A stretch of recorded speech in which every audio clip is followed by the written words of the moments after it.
She's the owner of Annapolis Contracting, located in Annapolis, Maryland. Annapolis Contracting provides residential and commercial wood framing in the Baltimore and D.C. area.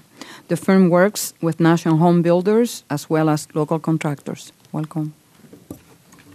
Thank you, Chairwoman Velasquez, Ranking Member Graves, and members of the committee for giving me the opportunity to be here today.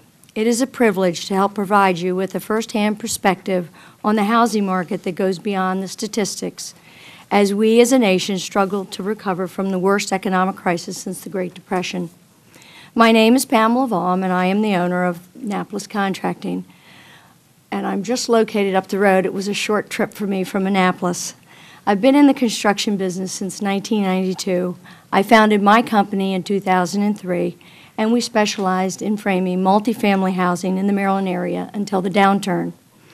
Our small company started out with 31 employees, and at our peak, we grew to 37. We all worked together on numerous job sites each year. Approximately 95% of our workload was residential construction. The remaining consisted of light commercial. Our employees include foremen, carpenters, carpenter helpers, laborers, estimator, office manager, and a safety director.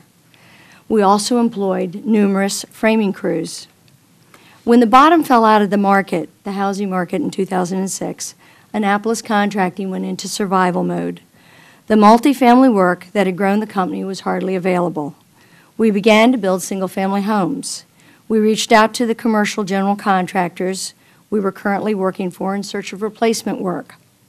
In 2007, our residential framing as a percentage of our business had dropped from the 95% to 85%. In 2008, it dropped to 73%. And this year, we are at about 68%, and we will do about 50% of the work that we did in 2005. Our jobs dried up in the residential market. We lost about 20 employees. The framing crews that we once employed went from 12 to 16 men crews to 4 to 5 men. Clients canceled jobs, condensed their subcontractor base, banks pulled funding, and small but successful firm that we had built over the past 6 years faced the critical question of whether we could survive.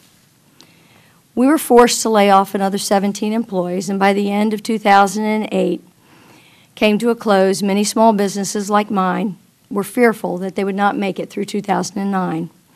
While we started this year fearing for our livelihoods, in March, the first-time Homebuyer Tax Credit gave oxygen to our ailing residential marketplace. The passage of the tax credit represented the proverbial light in the darkness as it jump-started the market, pulling buyers off the sidelines and getting capital flowing in this critical segment of our economy. We started to see more housing starts from our home builders. It was really a welcome sign. It's by no means a full recovery for our company, but it is a sign that things are starting to turn around. I feel, and my employees feel, even our customers feel, a certain momentum driving us back to a more stable economic footing. As of today, it seems like the worst may be behind us, but as those of us that work in the construction business know, winter is the toughest of times. I cannot imagine a worse time for the ending of the $8,000 tax credit. We're rebuilding, and the growth of our small company does look possible again. My story is not unique. There are thousands of small businesses all over the country, from builders, retailers, manufacturers, to landscapers who are finally starting to feel that same momentum as the wheels of their company start turning again. We know we're not out of the woods, but the first-time Homebuyer Tax Credit gave us all a glimpse of a return to economic security.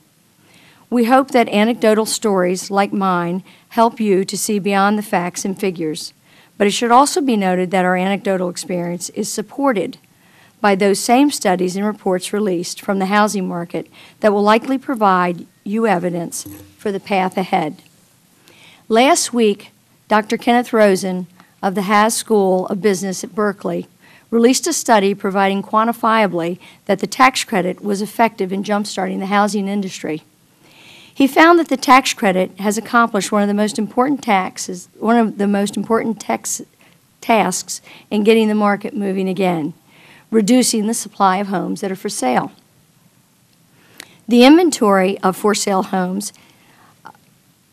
has priced less than $300,000 has decreased by 26%, meaning not only is the supply finally moving again, but giving the homes that are being sold to America's working families using that tax credit. Thank you for the time. I'm sorry.